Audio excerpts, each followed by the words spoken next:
Welcome to the Speak Pact podcast, where high-performing speakers and the producers who hire them merge to give you the insider secrets to the lucrative speaking industry. Antoniette Rose, your podcast host and celebrated speaker agent, unveils insider success strategies. Discover a nexus of thought leaders and bookers, maximizing your potential in each and every episode. Your ticket to ultimate speaking success begins right here. Catch the transformative insights waiting for you on the Speak Pact podcast, hosted by the industry powerhouse herself, Antoniette Rose. Welcome back to Speak Pact. Thrilled you're with us today. You are going to walk away with real-life, executable strategies that will propel your speaking career, and that is through the power of LinkedIn. I have Nigel Cliff with us here today. He is an expert in this area, and we are going to dive into the wonders of kind of this lesser used platform, for the most part, LinkedIn. Welcome to the stage, Nigel. Thank you very much indeed for having me. I really appreciate being here. Looking forward to sharing as much wisdom as I can share in 45 minutes. Well, you are definitely a recognized leader in the world of LinkedIn. You have created a massive following of your own. What was it along the way that caught your attention about this platform in particular? I think to tell that story correctly, I probably have to go back to the beginning. In a previous business I had, we were a software development company with a client base at a much higher level in industry than we were. We were a small company. We were looking to sort of connect with the Amazons of the world. So therefore there's a big gap between sort of the peer groups that we were typically involved in and those we wanted to be talking to. So I began sort of playing on LinkedIn, which I'd had for a few years. I decided that, this could be a good place to sort of find people and then perhaps reach out to them, to then follow up with an introduction. And do you know what? As long ago as 12, 13 years ago, I had some quite good success doing it. And one thing led to another. And I found myself using a similar formula and a process. And the trigger point, I guess, was when some of those clients began to say to me, Nigel, that was really interesting how you did that. Could you come and show us what you did? And I went, well, this is a new thing. I've never done this before. And I began to put a little slide deck together. And I thought, yeah, there is a process. There is a method of doing this. My background was sales and marketing, so it wasn't distinctly different in many respects from what I'd done in the past. And before I knew it, it was in demand. I turned that into a brand called Value Exchange. And within 6 months of having turned it into a brand, it became a business on its own. So I sort of divulged my shareholding to a group of people who I was working with and say, hey, look, guys, I'm really enjoying doing this over there. Do you mind if I scoot and do this LinkedIn training thing? And they were glad to get rid of me.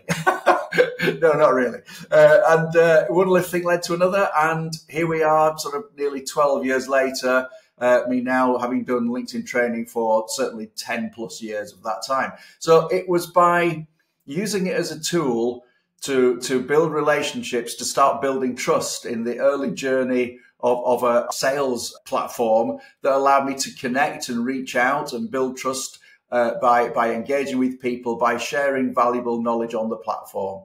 So that's really what got me into this, what I'm doing now. And I thoroughly love changing people's lives through LinkedIn to help them achieve their goals. Fabulous. And what I love too is you've seemed to hone in on the lesser obvious utilization of LinkedIn. I think a lot of people recognize LinkedIn as being the place where you can make some corporate connections, maybe elevate your career, elevate your connections, which can elevate what you're trying to accomplish in your job role, whatever it might be. But not as many people see the real power behind it when you're elevating your voice, right? As a speaker, an author, a thought leader. I think traditionally, correct me if I'm wrong, because I definitely haven't been doing this social network world for 12 years at the level that you have.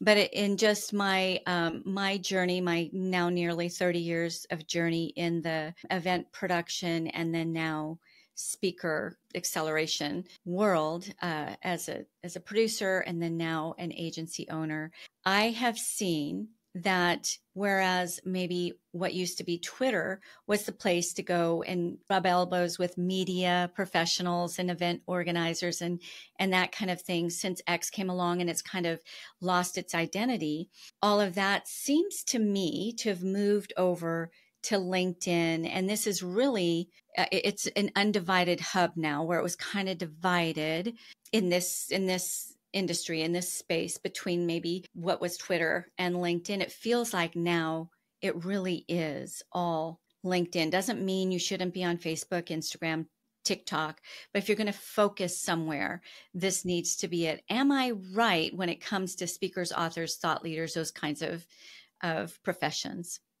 I think there's a lot of truth in what you've said, a lot of truth in what you've said.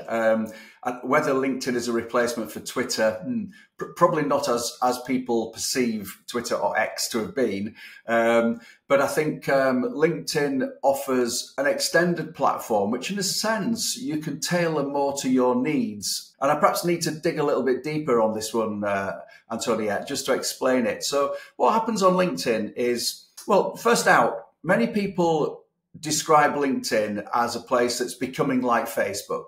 And I know instantly when people talk about it in that way that they're not utilizing LinkedIn in the right way, because they're not engaging with the algorithm on LinkedIn enough to be getting the right experience that they deserve that is relevant for their marketplace.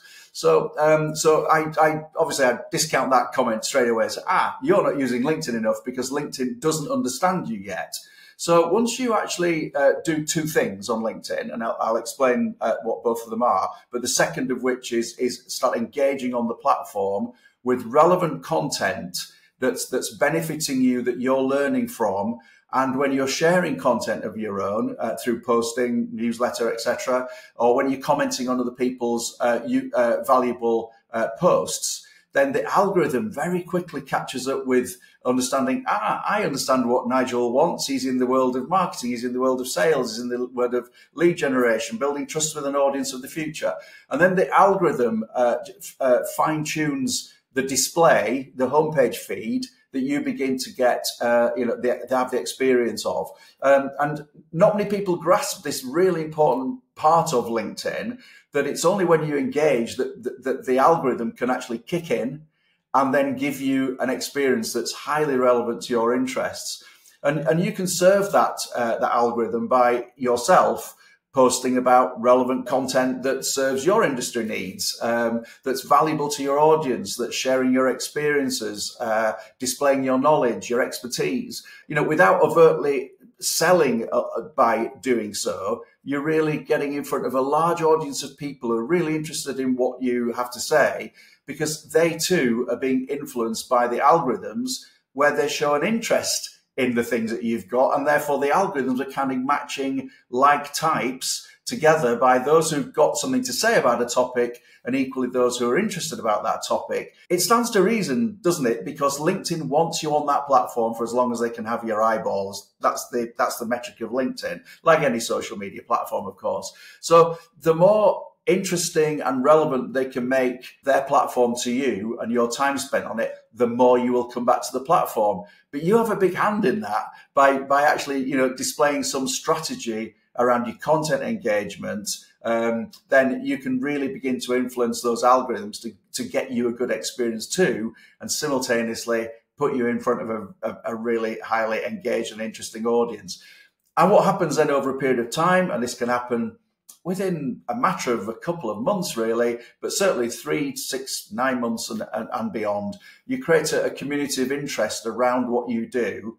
And once LinkedIn's algorithms understands you to the extent that it will become so, then you're just on a journey of further exploration of good things happening by maintaining momentum, by being engaged and active a little every day, I would argue. You don't need to set time aside in your diary. I don't need 30 minutes here and 2 hours there. Just by bobbing onto LinkedIn, between a coffee, on the commute, just 10 minutes here and there on LinkedIn really, really serves you well, because that gives you the opportunity to engage and comment, look at your homepage feed, interact with other people's content, which is a hugely powerful and undervalued feature of LinkedIn. The power of engaging with your target market's content, okay, is like, I call it being in their digital peripheral vision.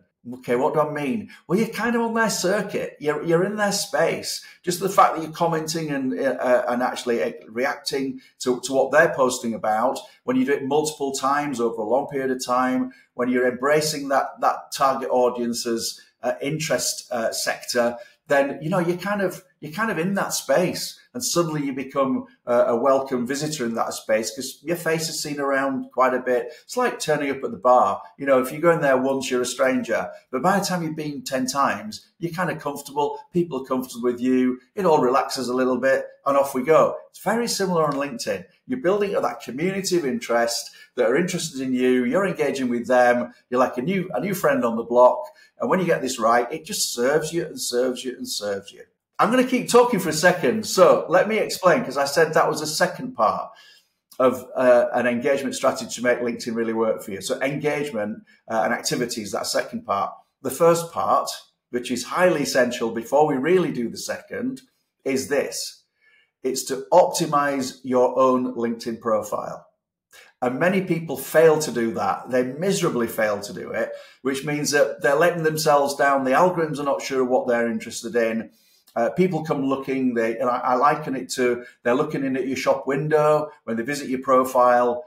If you haven't optimized and maximized your profile, and if you cannot say, I am proud of my profile, then you've some work to do. You really have got some work to do, because you might be encouraging people in through good content and engagement, but they come to look at your profile. It's not clear what you do. It's an old sort of profile picture. They look and they're confused. The sections are not complete. You haven't done an about section. You haven't optimized the headline. You've got a poor background that isn't clear about what it is you offer. All of it, and I'll run through these things perhaps a little more detail. But basically, if you haven't spent that time to keep up to date your profile, then you're letting opportunities come in the front door to exit via the back door. So those are the two, at the very high level, those are the two key things you need to do. Optimize your profile, people and algorithms. And then secondly, engage on the platform. And if you do those two things well, I guarantee anybody who studies that and wants to go, through a longer journey of how that works, I guarantee success on the back of it. I really do. It's possible for anybody in any industry sector, on any topic, education, health, manufacturing, you name it, anywhere in the world, it's possible to make LinkedIn a part of your toolkit that will help you be successful too. Wow. Okay, that was a power 8 minutes. There was so much there. I'd like to unpack just a few of these pieces, but just right there in the first 8 minutes, guys, our beautiful Speak Packed audience, you have enough to go and start implementing just in Nigel's first 8 minutes. This is fabulous. And we have so much more to come. I would like to know, because I am that person, right? I don't spend a lot of time in Meta. To me, that's kind of a playground, more of a personal playground. And my team basically handles that for me. But where I really love to hang, and I don't kind of outsource this, is my time in LinkedIn. I feel like nobody can connect in my name the way that I can connect, right? And so my time is very limited, like many of us. You talk about, when you're on a train or if you're in between something, go ahead and hop on to LinkedIn to essentially train LinkedIn on how to recognize you, what you are really all about. So in that way, in a lot of these other social platforms, you can just be all over the place. Is it important to stay pretty focused because you're training LinkedIn and hopefully yourself to stay focused about what is truly valuable to you? Is it important about who you connect with, who you interact with? Talk a little bit about that. And I have a follow-up question about those in-between times. Yeah, sure. No, I think it's hugely important who you surround yourself with, probably in life as well as on LinkedIn. Let's run back again to the early days of LinkedIn. We're not going to go right back to the beginning, but it was the commonly held belief that, connect with everybody because, you never know who knows somebody who knows somebody who knows somebody. Well, if you take that to its nth degree, we become connected to the world and probably his dog. So that's not going to really suit us very well, is it? And particularly in more recent times, the people who were accepting of all connection requests, wherever they came from, just on the belief that size of network was a thing, I think they're now struggling and they're reflecting harshly on a decision they made quite some time ago that may not be quite working for them in the way that they hoped. So thankfully, from the very beginning of my time on LinkedIn back to 2007, I was more constrained, more particular, let's say, in who I allowed myself to be connected with and to. Because I use this phrase quite often, Antonia. I am a product of the people I surround myself with, and that makes me very special. I'm going to say that again. I am the product of the people I surround myself with, and that makes me very special. Now, I'm not special. What I'm saying there is the community of people I've added over the course of the last, approaching 20 years over LinkedIn is actually only around 8,500 connections large, which for somebody like me is actually a really small group of connections. I have about 12,500 followers, I think. I can't remember exactly. I don't track it like I'm, it's not a figure I like, talk about this at dinner on a Friday night. That's not me. So what I've done is I've been very careful to add people who can add some value to my life, or I can add value to theirs. So it's a two-way vehicle. It's not all selfishly driven. But I have analyzed those connection requests through a filter of, are they going to add value to my life? Can I learn from them? Are they active and engaged on LinkedIn? A key characteristic for me now, because I don't need numbers. I don't need to grow that network any larger than it is. And I regularly get people reaching out to connect with me, and they've got 12,000 connections. And I go, oh, that looks an interesting person. Until I look at their profile, I drop down to the activity and find that they haven't posted for 5 years. They don't comment on anybody else's, interesting posts. Like, what's the point? What is the point of building connections for its own sake? LinkedIn has a ceiling of 30,000 connections. If I'd have wanted to boast 30,000 connections ceiling limit, I could have had that years and years ago. That was never a driver for me. My network is built on quality, not quantity. And I think that's an increasingly important metric. I'm an old guy, so I think anybody who's at the beginning of their careers, setting out on the journey of developing an authoritative personal brand, then, be discerning about the people you allow yourself to connect with. Value the credibility of the strength of your personal brand. Don't think that just adding connections for its own sake is a powerful attribute, because it will not help you. In fact, I do believe it will even drag down and water down the net effect of your profile and your personal brand if you are not careful about who you connect with. Does that help? This was fabulous and on many levels. I would like to talk about that. I'd like to camp here for just a second, because I was of that frame of mind in the beginning. Connect with everybody, right? The whole thing. And I spend now probably at least 15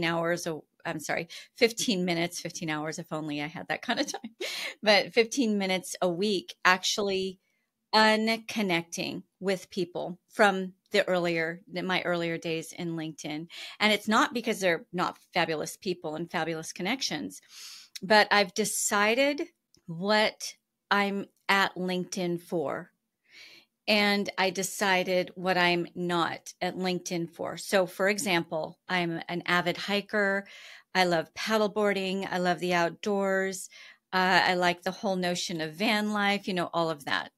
And so when I first came on, and I'm holistic living, natural wellness, all of those things. But professionally, I am a speaker agent, and event producer, a podcast host, and I own an agency, right? So that's on my professional core. I've always thought, one human blend it all together. But what I have found is it muddies up my effectiveness on LinkedIn when I have all of that going on. So I'm slowly but surely relegating Instagram and other places for kind of more of my sideline love affairs, I guess, as far as, hiking in the outdoors and holistic living and all of that good stuff, so that my LinkedIn profile, my feed, and my interactions, I don't have to sift through anything. I don't have to sift through ads coming in all different directions, or my news feed, right, being clogged up with all different kinds of things. When I spend that 10 discretionary minutes kind of in LinkedIn, it's going to be very targeted and effective, because the people I'm interacting with and talking about are in the speaking industry, in the thought leadership industry, and in those spaces. And so slowly but surely, I'm migrating to very, very, very focused use of LinkedIn. Am I overkill, or does that make some sense? It makes a lot of sense. Out of all the things that I train in relation to LinkedIn, this is probably one of the most difficult areas of the topic, but at the same time, probably the most interesting. And I'll explain it like this. Let's imagine we've got two scales. On the one end of the scale, we're totally corporate. Everything is business-based, sharing knowledge, but it's all corporate and somewhat boring, perhaps. Over here, we've got that total person who shares nothing of interest corporately, and it's all about them and what they've done at the weekend and what they're having for breakfast. No, that's not right either. So either ends of these extremes will not work if we take it to the extremes. So what we have to figure out for ourselves, based on our own, and I use this expression, tone of voice, is where do we fit comfortably on the scale of being, starting from a corporate base, I would argue, because we're talking about a B2B business world here. But how far do we come along that curve of having a degree of personality in what we do in order now to be an attractive human being? Because if we stick to that totally corporate end, we will not be attractive. We will not be interesting, despite having the best content in the world. If we don't display it with some humility, some personal experience of how we've experienced life, then we're going to lose out. But equally, we don't want to be right over here sharing everything that goes on in our lives, because that's not going to serve us very well either. So where each of us should be on that curve, I cannot determine. Now, if you said, okay, Nigel, where am I on this curve? Well, I figure I'm about 80% towards the corporate end.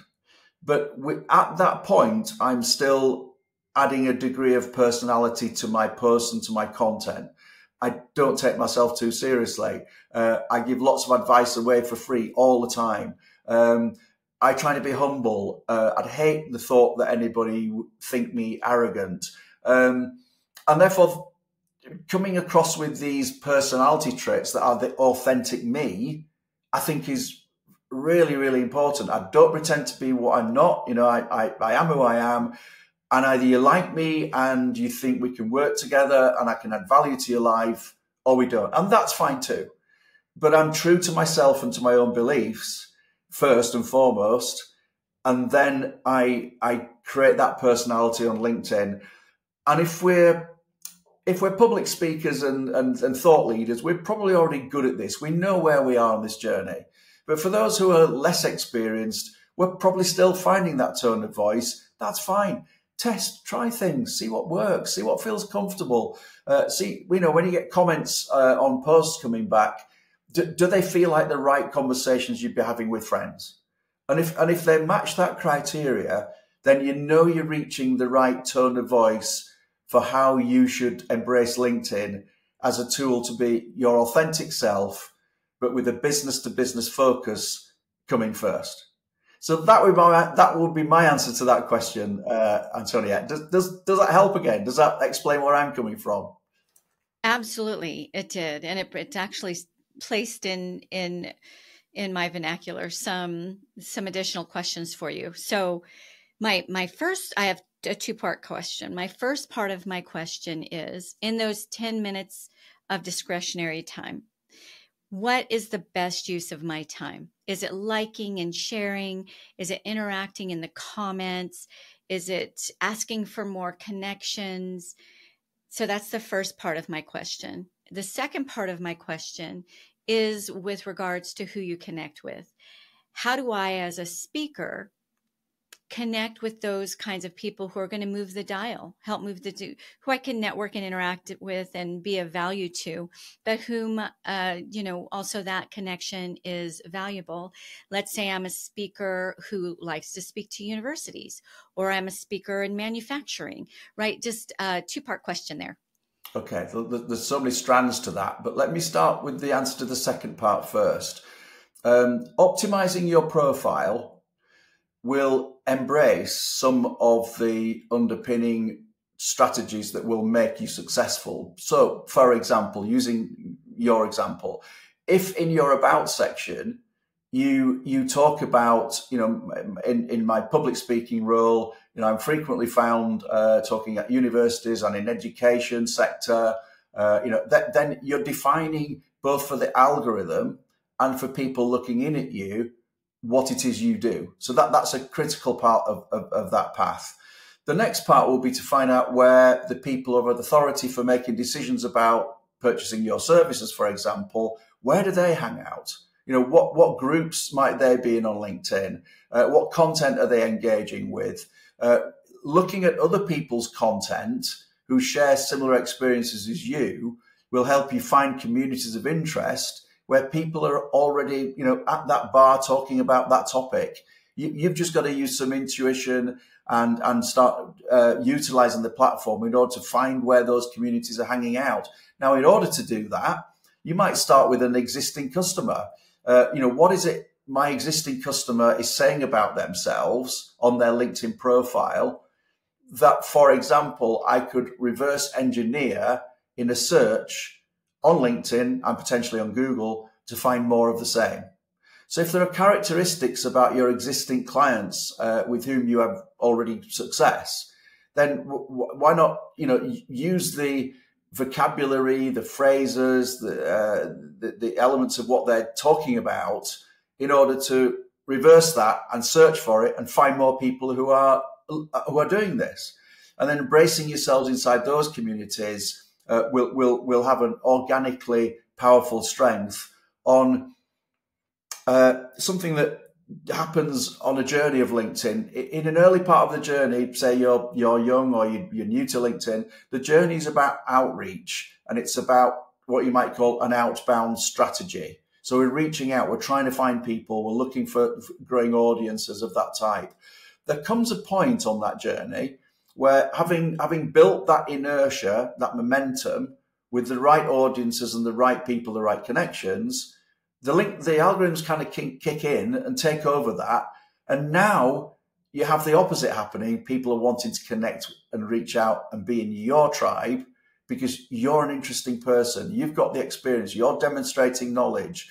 I like what you do. I like how you come across. I like your ethics and your values. I want to know you. And before you've gone too far down the journey, the endeavor moves from outbound, where you're trying to find the audience, to inbound, they're wanting to be part of you. So I just mentioned that as a part of the strategy, Antoniette, because it's a really important thing to understand that if you're in the early part of that journey, you might expect to be doing more outreach. But if you're on the latter parts and you've massaged that strategy over a while, then you can expect to be having more inbound opportunities, coming your way. So that's a really important thing to know about that. Now, what was your first question? It was about connections also. The utilization of your that utilization of that maybe 10 or 15 minutes that you have throughout the day. Where is your energy best utilized? Liking, sharing, commenting?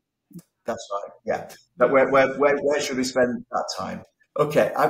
In fact, I'm going to be producing a document. In fact, it's coming out tomorrow, possibly, or Wednesday, on this very topic, actually, which is quite interesting. And I'm going to be sharing the things that you can do. It's going to be a little bit more richer and deeper than what you've just described. It's going to tell you what are the things I might do every day on LinkedIn? What are the things I might do weekly, monthly, quarterly? So look out for that. That should be quite interesting. But if I had 10 minutes a day, my time is really tight, then what would I do?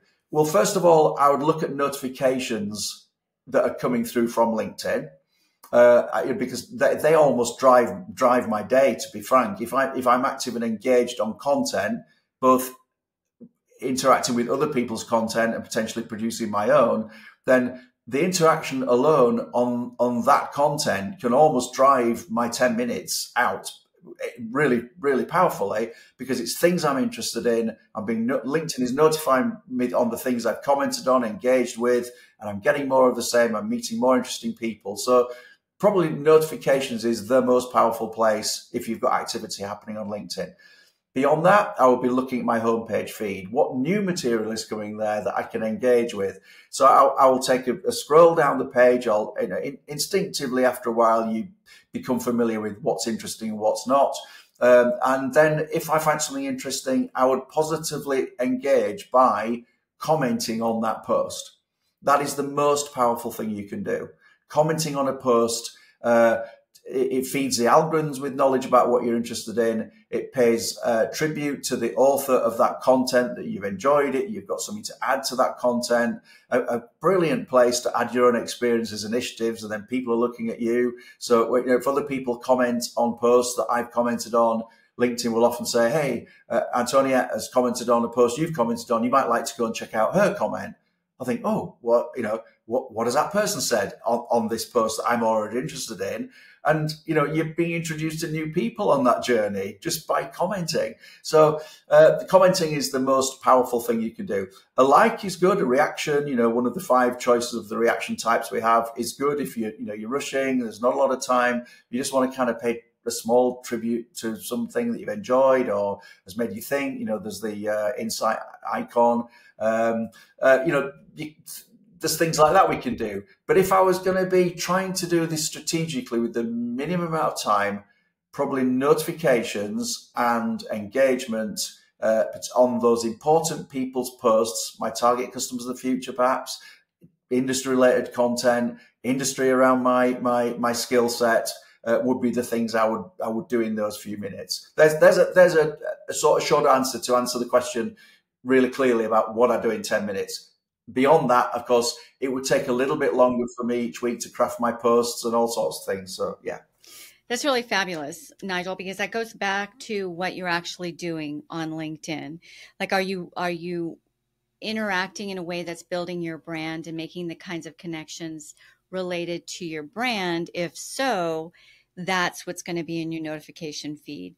If you're just kind of all over the place and not very focused, then those notifications are going to be all over the place. And I don't feel like that's going to be the best use of your time in LinkedIn, if you're utilizing it really to move the dial and get you to that next milestone on a professional level. So I also love your comment about commenting on posts. So powerful. I think that is something that I have read anyway. I'm just wondering if you have as well. that the LinkedIn algorithms and just kind of infrastructure prioritizes that commenting area more than anything else. Is that anything that you've come across? I've just read it. I'm not an expert in LinkedIn, but I've also kind of Yeah, I honestly believe so. Yeah, sorry to cut across you. I do believe that is the case, Antoniette, because a lot of people default to the notion, as shared by a lot of experts on LinkedIn, who say, "Oh, you've got to be posting on LinkedIn every day. You've got to be, got to be out." And I'm thinking, okay, how can I possibly post? I don't have the time nor the inspiration to post every day on LinkedIn, and also at the same time keep up with the comments that are being made by people kind enough to comment inside my posts. So imagine that one of my posts even has 50 comments. I reply to every single one of those comments that people are kind enough to make on my post. That takes a lot of time, but the beauty of that is it opens up multiple conversations with my audience for today or that of tomorrow. When I see somebody new commenting on my post, a second degree connection, a third degree connection, it allows me an opportunity to, if they fit my ideal client characteristic, then I will send them a personal message connection request. Hey, Antoniette, thank you ever so much for commenting on my post. I took a look at your profile. It seems like we have a lot of interesting things in common. I'd be honoured to be a connection. Have a great day. Best wishes, Nigel. 300 character limit. That's all we've got. At that point, the only objective of that message within that connection request is to get that connection acceptance over the line. That's all its job. It's not there to sell. It's not there to pitch. It's not there to tell you about what I do. It's just to build the early part of a relationship, which allows me to get one step on the ladder of building trust in order that down the line on this ladder, we may do business. But if you go for the hard sell on the opening line, you've killed it. So it's about building trust, and then developing a relationship. Going back to the part we mentioned earlier, Antoniette, I don't need connections. I don't want connections. I love relationships. Okay. There's a huge difference. I could probably minimize my connections from 8,000 to 800 and nurture that audience. And it will probably, if I'd got the energy and the time and the strategy to do it, it would probably serve me better than adding more and more connections. So building relationships is the key, not because necessarily they will be a client, but do you know what? So often my wonderful opportunities come from people who've referred me and said, "Oh, talk about LinkedIn. Yeah, I can't get this LinkedIn to work. Do you know Nigel Cliff? Never. Oh, do you know, Nigel shares some great stuff. You want to check him out? What's not to love? If you're doing this powerfully and well, you become an ambassador for referralship. So it goes way beyond the number of connections you have. It goes to all their second degree connections, which is a huge audience of outreach potential. So that's why staying consistent on LinkedIn regularly with value, with substance, with experience, is, I believe, the strategy of the future. It's not about automated content. It's not about automated messages or connection building. I hate that stuff. I'm out there. I detest the thought that we can automate relationship building on LinkedIn. That's not how we roll. None of us do, yet it's so rife on LinkedIn. I stand against, keep it authentic on LinkedIn, keep it personal. Don't let automation kill this platform for us. So, I want a soapbox now. I want to roll. Well, this is incredible. That was the price of admission right there. And the price of admission here on SpeakPact is the utilization of your precious time, right? Which those who stuck around with us, that was worth everything right there, Nigel. Quality over quantity. That's what is going to really move the needle and create these fabulous opportunities and connections. And the whole building trust and building relationships, that's far more valuable than utilizing AI or whatever it is out there to just punch out content that really doesn't honestly have your heart or you behind it. It's kind of like, it's so often I will unfollow somebody who is, it's kind of, you know, if you've ever gone on a date and somebody's just moving too fast, too soon, right? You want a French kiss on the first date. Well, hold on. Whoa, wait a minute. Let me get to know you a little bit. Let me see what's going on here. The same as our these relationships that we're building in the socials, and certainly the arguably best social network for professional development, LinkedIn. It's a symphony, right? It's a step-by-step journey. You're not just diving in for the kill. Hey, my name is Jack Frost, and do you want to buy my thing? Right? Unfollow. Versus, hey, I'm Nigel Cliff. I see. I was attracted by your profile. Well done. You know, well done. Whatever it might be, and you begin building that relationship. Maybe even give me a pointer, if you don't mind. I happen to specialize in LinkedIn. I see that you're looking off instead of straight in on your profile picture. That's just something you might be able to do to up engagement, you know, just whatever little thing as we build a relationship. I'm just like, wow, Nigel, that was really helpful. Thank you for sharing that with me. And that relationship begins to build into a go-giver where, yes, your biggest ambassadors and referrals and connections can come from. So huge piece of tip there. Whereas other networks might be the number of connections you can make, any connections, right? LinkedIn is way more focused, quality over quantity. That was a huge piece of advice right there. Thank you for that. What would you say? I'm going to have one question and then I want to learn a little bit more about you. What would you say is your number one best, most important tip for an emerging speaker? Maybe they're really well known in their field, a CEO, a former football player, you know, whatever it might be, or just someone who's had some accomplishments in their profession, and now they really want to get their voices out there and begin attracting some speaking engagements. What is a good utilization of LinkedIn for them to grow a speaking career? I think the one most valuable thing that people can do to help themselves and their audience would be to spend some time reconsidering their about section on LinkedIn. It acts like your mini search engine. The content, the phrases, the words in there will help resonate both with people and with the audiences you're trying to serve through human interaction and algorithmic reference. So what do I mean? I mean, tell me about yourself. This is not a pitch for the business, not for what you're trying to sell here. This is tell me a little bit about your journey. Tell me what you've experienced. Tell me about the customers you've worked with and those you're looking for in the future. Include a call to action on the about section. Hey, I'm interested. What do I do next? People say, please get in touch.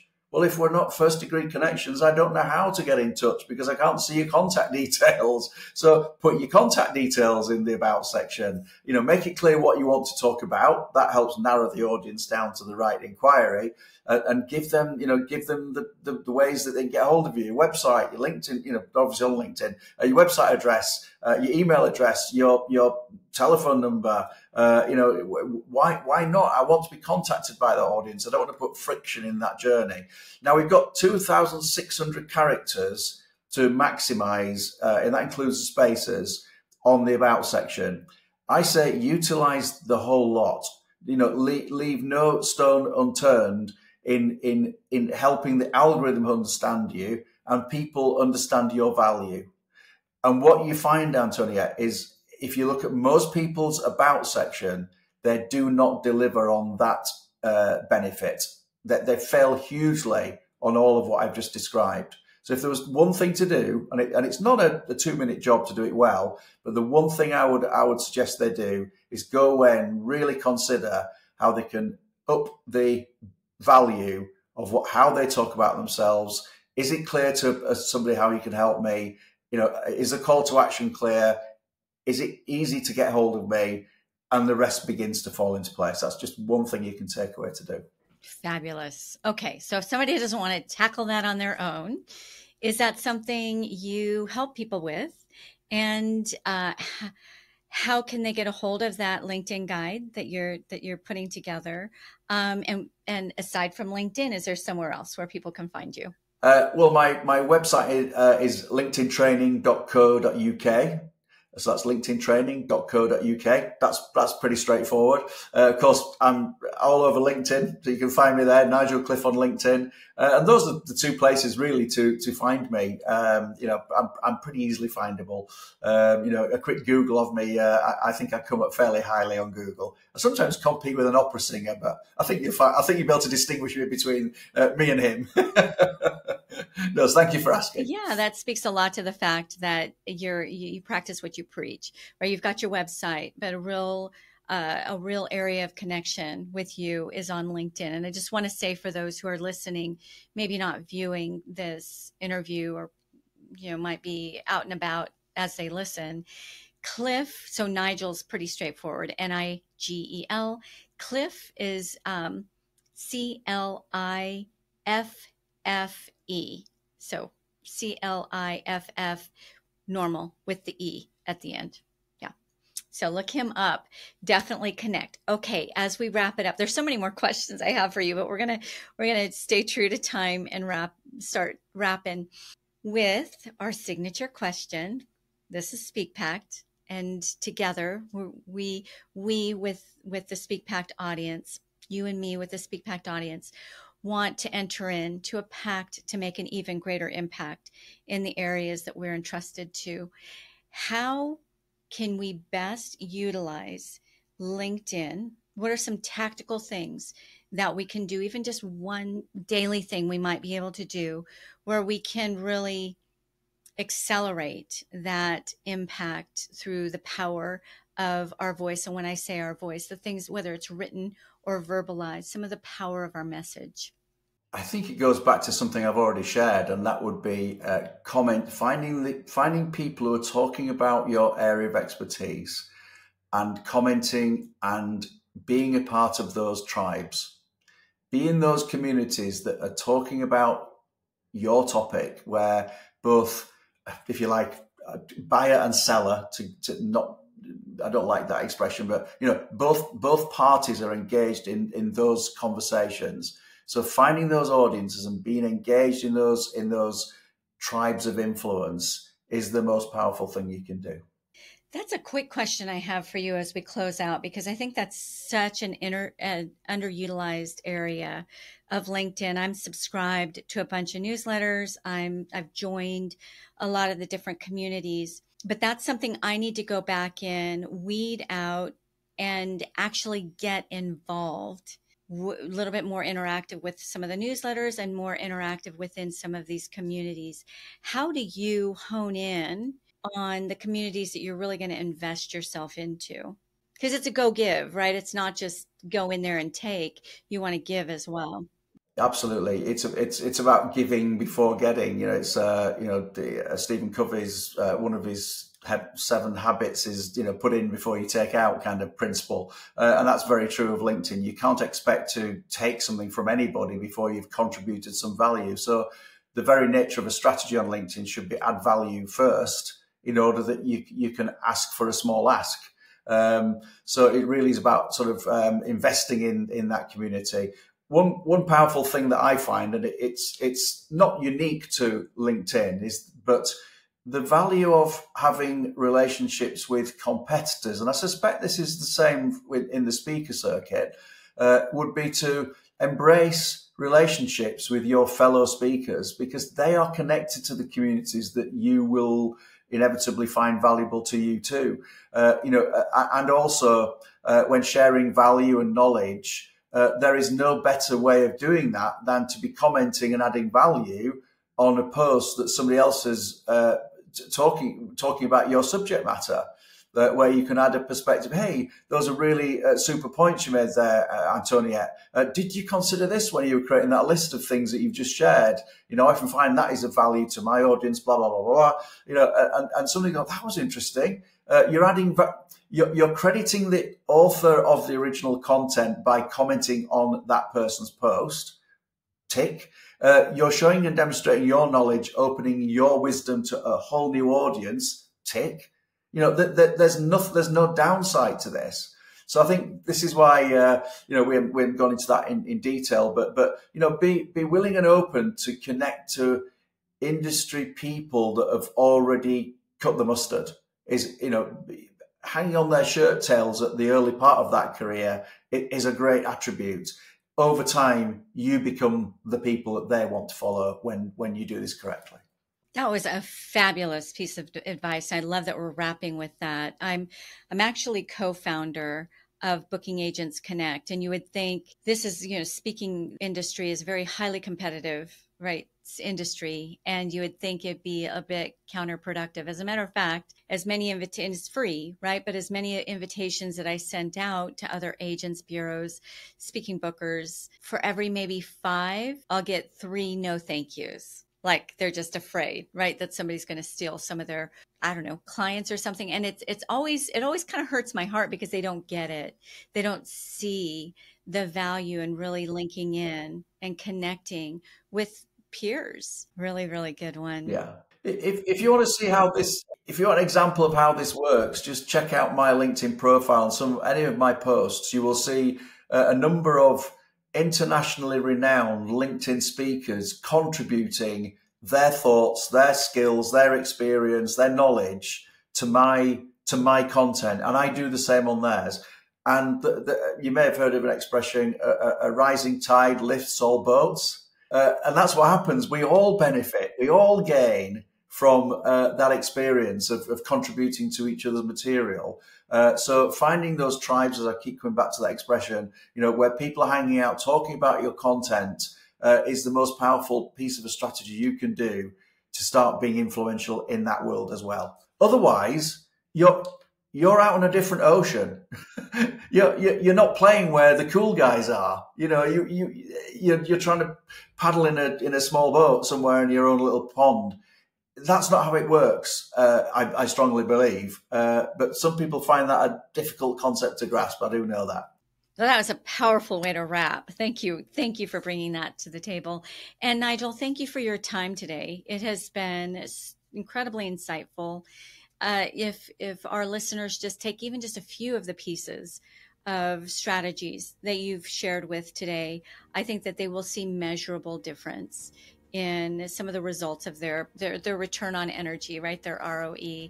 So I so appreciate you bringing your expertise to our table today and being part of our world. Thank you for having me. It's been an absolute pleasure. You're welcome.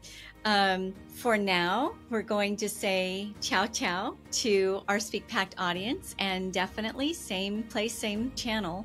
Come back to speakpact.com anytime. The greatest gift that you can give Nigel and me for the time we've spent with you today is give those likes, do the shares, do all the things, because that's what helps get this content, this information seen by those who are really looking for those strategies that they deeply desire to grow their speaking career. So thank you for being with us today, and ciao, ciao for now. Thank you for listening to the SpeakPact podcast. To become a recommended speaker of Antoniette's WPC speaker agency, or you are a host or planner looking for a dynamic expert in optimized performance, Antoniette would like to personally meet with you. Secure a time with her at speakerbooker.com. Again, that is speakerbooker.com. It all begins with a vision, a voice, and a pact to impact. Join the SpeakPact movement by joining our new private Facebook group at the link in our show notes. Find us on nearly every social media platform at One Antoniette. That's number 1, ANTONIETTE, or simply hashtag SpeakPact.